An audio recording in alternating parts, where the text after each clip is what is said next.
Bonjour tout le monde et bienvenue sur ma chaîne pour cette toute petite introduction aux lectures de vie sentimentale. C'est nécessaire parce que j'ai procédé différemment que ce dont vous aviez l'habitude et ça fait tellement longtemps qu'on n'en a plus fait qu'il me paraissait important de rappeler un petit peu comment ces lectures sont construites.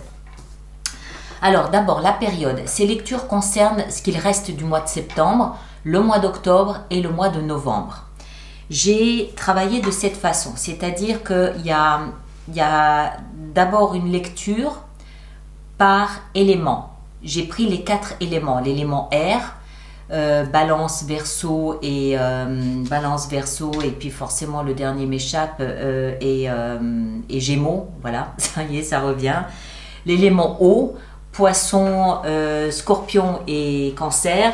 L'élément feu, lion, sagittaire, bélier, et puis la terre, capricorne, taureau, et puis vierge. Voilà. Donc, j'ai fait par élément. Donc, vous avez un certain nombre de cartes au début qui nous parlent d'une manière très générale, très globale de l'élément. J'ai pris 5 cartes. La première nous parle du point de départ de la relation. La deuxième carte nous parle de votre état d'esprit, enfin de l'état d'esprit du signe concerné. Si vous regardez pour un partenaire, vous allez bien évidemment sous son signe et ce sera donc son état d'esprit à lui. Ensuite, une carte pour nous parler des actions engagées. Une autre carte qui concerne les conseils. Et la dernière qui nous parle de l'issue vraisemblable. D'accord? Donc ça, c'est global, c'est pour l'élément air. Ça donne vraiment, c'est vraiment la teinte générale. Ensuite, j'ai pris 2 autres cartes pour détailler chaque signe de l'élément. Par exemple, si on prend l'élément air, Verseau a 2 cartes, Balance a 2 cartes, voilà. Donc ça donne déjà un peu plus de précision par rapport aux signes concernés.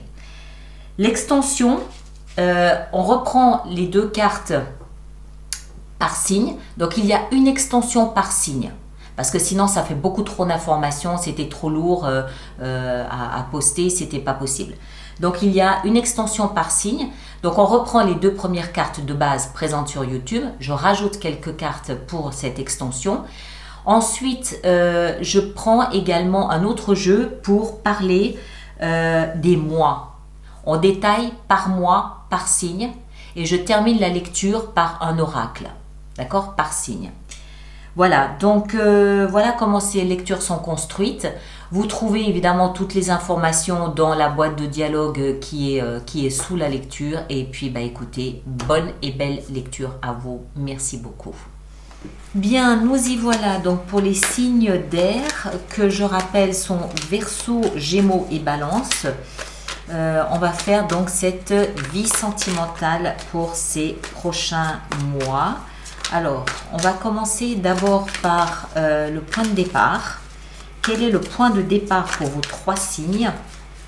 Le point de départ pour les 3 signes dans votre vie sentimentale, on aurait pu espérer mieux. La 9 d'épée, c'est pas ce qu'il y a de mieux, c'est un petit peu... C'est les nuits sans sommeil, c'est un petit peu les angoisses, c'est les cauchemars, je me réveille la nuit, mon cerveau tourne en boucle, je ne cesse de penser à l'autre ou je ne cesse de penser à notre relation amoureuse, ça va pas comme je l'espère, c'est des nuits d'insomnie, c'est des angoisses, c'est des peurs bleues, je suis harcelée par la pensée de l'autre ou de notre relation. Et encore une fois, si vous n'êtes pas en couple, ça peut être le fait de penser à pourquoi je suis seule, qui va entrer dans ma vie, comment, qu'est-ce que je dois faire ou pas faire, ce genre de choses. Donc la vie sentimentale peut être un petit peu en préoccupation là quand même. Hein. Alors ça c'est le point de départ. Maintenant on va prendre l'état d'esprit dans lequel vous vous trouvez, signe d'air. 3 de bâton, excellent. Ça veut dire que vous regardez l'horizon avec sérénité. Pas de panique, même si je ne dors pas forcément très bien la nuit. Pas de panique, je suis serein, je suis calme, je suis posé. Je sais où j'en suis, je sais ce que je veux, je sais ce que je ne veux pas. J'observe l'horizon tranquillement, avec sérénité, avec calme, avec confiance. Et j'attends que la personne qui me convienne le mieux se présente à moi. Ou que les circonstances se présentent à moi. D'accord ? Alors, on pose ça là. Alors, deuxième carte, l'action ou les actions que vous engagez. dans le but d'avoir cette relation calme et posée. Le valet de bâton. Alors, c'est très bien parce que le bâton nous parle donc d'engagement, d'enthousiasme, c'est de l'action. Ça veut dire déjà que vous n'êtes pas statique à attendre que les choses vous tombent dans l'assiette toute cuite. Vous êtes, vous, dans l'action. Et le valet, il ne demande qu'à voir son action prendre de l'ampleur. Il sait ce qu'il met en place, il sait pourquoi, en fait, il ambitionne de voir les choses grandir et s'épanouir et grossir, et il veut, tout ce qu'il veut, c'est devenir le roi. Donc, il met ce qu'il faut en place pour que ça s'inscrive dans une durée, que ça s'inscrive dans le temps et qu'il ait de plus en plus de responsabilités dans cette relation. Et encore une fois, le bâton, c'est la passion, c'est la fougue, c'est l'enthousiasme, c'est le dynamisme, c'est l'action, c'est je fais quelque chose, je n'attends pas passivement que les choses viennent à moi, je suis dans le mouvement. D'accord ? Et la troisième position, c'est le conseil qui vous est donné. Alors, le conseil qui vous est donné, c'est waouh, l'impératrice. Alors, impératrice, arcane majeur, c'est la confiance et la sérénité dans toute sa splendeur. Aussi, l'impératrice, son principe est de féconder et d'être fertile, ou de fertiliser un sol, une situation, voilà. Donc, ça veut dire quoi? Ça veut dire, quelque part, planter les graines pour que demain, vous puissiez récolter ce que vous espérez. C'est ça. L'impératrice, elle représente la femme enceinte. Donc, posez les graines de ce que vous souhaitez pouvoir récolter plus tard. Commencez avec cette confiance et cette foi que vous obtiendrez ce que vous avez semé, dans le sens positif. D'accord ? C'est je féconde ma relation, ma situation avec l'autre, je féconde quelque chose pour que plus tard, ça soit à la hauteur de ce que j'espère et de ce que j'ambitionne. Que vous soyez célibataire, ça s'inscrit parfaitement. Maintenant, même si vous êtes déjà en couple, peut-être que la relation ne correspondait pas exactement à ce que vous espériez jusqu'à présent. Là, l'impératrice nous dit, ok, vous voulez que ça change? Pas de problème. Commencez-vous à montrer dans quel sens, de quelle façon vous voulez que la situation change et que la situation puisse évoluer. Ok? Alors, on va voir maintenant comment on va pouvoir... Ah non, il y a l'issue encore, pardon, excusez-moi. Excusez-moi, il y a encore l'issue de cette vie sentimentale, l'issue. L'issue vraisemblable, hein, c'est pas non plus gravé dans le marbre. L'issue vraisemblable, la 6 de coupe. L'issue vraisemblable nous explique que vous allez être en mesure, probablement, d'avoir des choses à raconter à votre descendance. La 6 de coupe, c'est la carte du souvenir. C'est la carte du passé qui se rappelle à notre bon souvenir. Donc ça veut dire que plus tard, au coin du feu, que ce soit juste tous les deux, vous allez avoir des choses à vous raconter, vous allez avoir des choses à raconter à votre descendance. Voilà, il y a des photos que vous allez pouvoir regarder ensemble, des lettres que vous allez pouvoir relire à nouveau.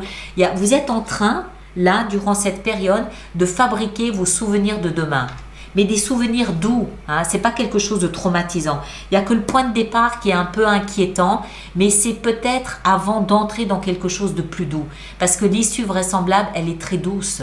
C'est très doux ça, c'est des bons souvenirs au coin du feu. Et encore une fois, le développement ici nous montre que vous êtes serein, que vous attendez calmement que les choses se déploient sous vos yeux.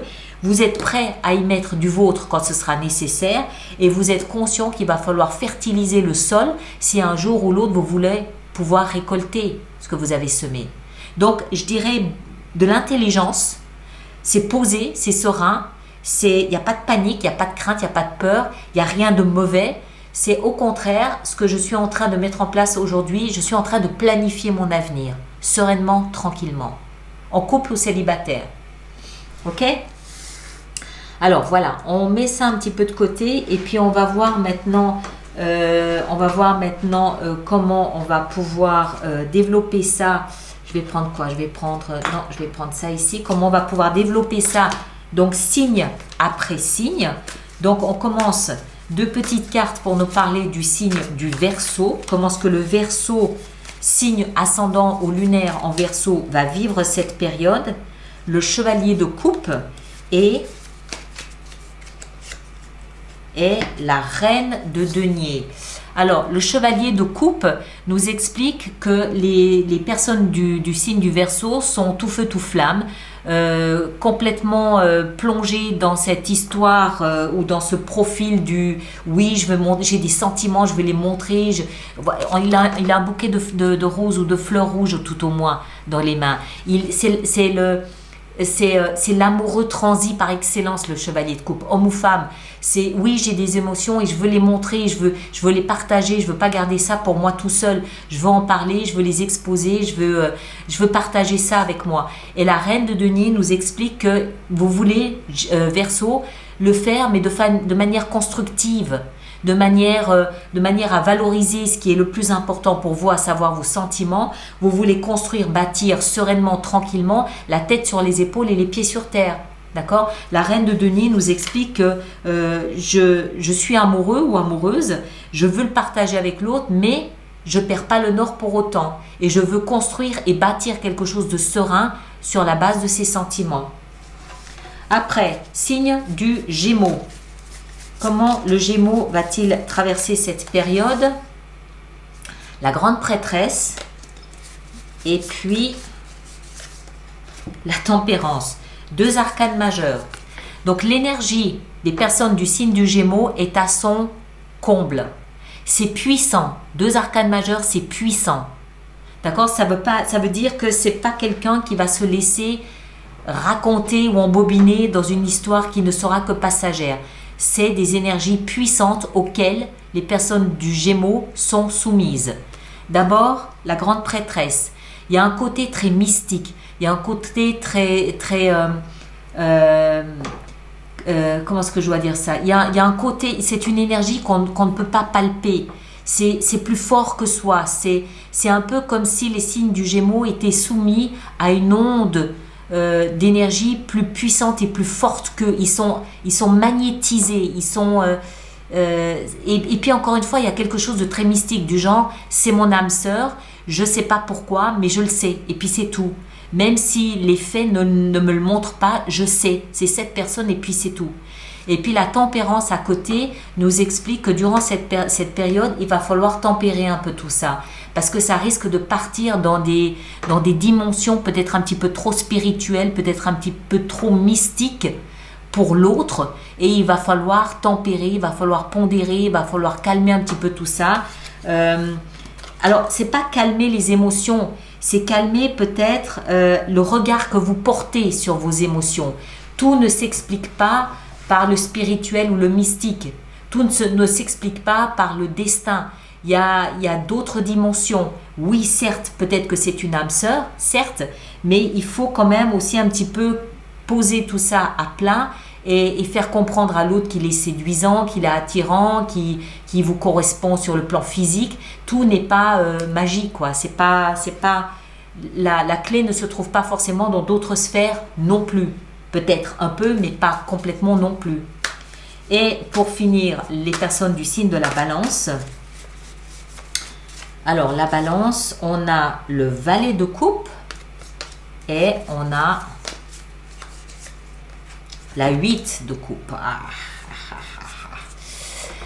Alors, de Coupe, donc beaucoup d'émotions. Elles sont là, elles sont sur le devant de la scène. Hein, contrairement au signe ici du Gémeaux qui est dans d'autres sphères, un peu perché. Hein, on le dit. Ici, les signes de la Balance, au contraire, sont complètement dans les émotions. Les émotions sont très vives, elles sont là sur le devant de la scène. Le Valet nous explique qu'il y a quelque chose de nouveau qui est en train de se mettre en place. Alors, ça peut être avec une nouvelle personne, oui. Mais il y a quelque chose de nouveau qui est en train de naître. Quelque chose qui fait palpiter votre cœur, quelque chose, mais c'est vraiment nouveau, c'est vraiment naissant. Et la 8 de Coupe nous explique que de ce fait, les personnes du signe de la Balance sont en train de tourner le dos à leur passé. Alors, vous êtes peut-être dans une phase où vous allez changer de partenaire, oui, c'est possible, ou alors vous changez de mode de vie, de style de vie, vous laissez quelque chose derrière vous, une histoire qui ne vous nourrit plus, une histoire qui n'a plus d'importance à vos yeux, vous la laissez derrière vous pour vous concentrer et vous consacrer à ce nouveau qui est en train de se présenter. Ok? Voilà mes chers. Alors, ceux qui me rejoignent pour l'extension, on va reprendre ça ici en rajoutant signe par signe, d'accord? Et on va aussi encore développer, comme je vous l'ai dit, par mois pour savoir un petit peu qu'est-ce qui va se passer par mois au niveau de votre vie sentimentale. D'accord? Puis on sortira aussi une petite carte oracle. Allez, prenez grand soin de vous et on se retrouve bientôt. Merci beaucoup.